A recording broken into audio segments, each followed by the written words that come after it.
Space tourism.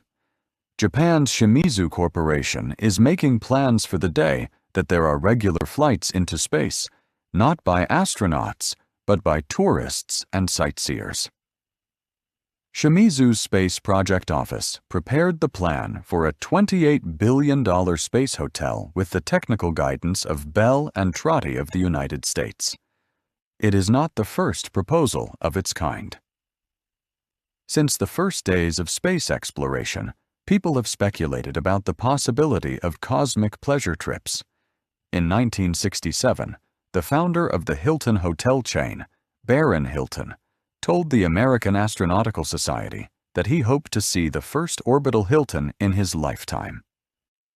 In spite of the advances in technology, Japan's National Space Development Agency is doubtful about the future of space travel.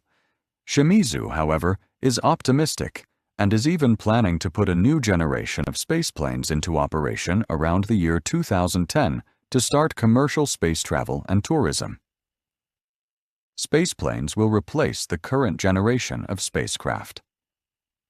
Not only will they be able to take off and land like jets, but they will also have the power to leave the atmosphere altogether.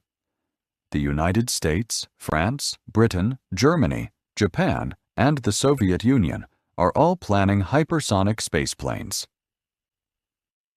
There are common features to the designs of spaceplanes. They will use a single booster stage to reach their orbit. They will be totally reusable and will be propelled to hypersonic speeds by revolutionary engines that can take in oxygen from the atmosphere or onboard supplies. Current generation spacecraft are limited by the vast amount of fuel. It takes about 5 tons of fuel to put a spacecraft into orbit.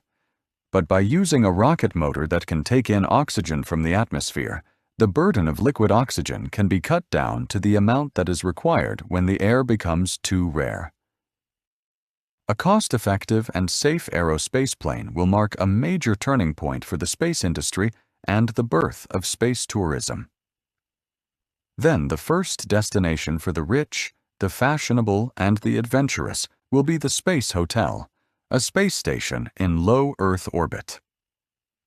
As the aerospace plane closes in on Tokyo Orbital International, passengers will witness a hotel that looks quite unlike any on Earth because the need to build it piece by piece, by assembling a series of prefabricated modules, makes it an odd-shaped structure. Space tourism will not be cheap. Estimates of the cost range from tens of thousands to millions of dollars, depending on the trip, timescale, and available technology. For instance, technical consultant David Ashford and Dr. Patrick Collins of Imperial College estimate that the cost per seat could fall from $4 million in the space shuttle to $10,000 in a space bus. As for whether space tourism will occur at all, we can draw from the example of air travel. In the past 60 years, the number of people who crossed the Atlantic has grown from a handful of people to some 25 million. Once the new generation of space vehicles under development take to the skies, the prospect of commercial spaceflights within the next 60 years seems inevitable.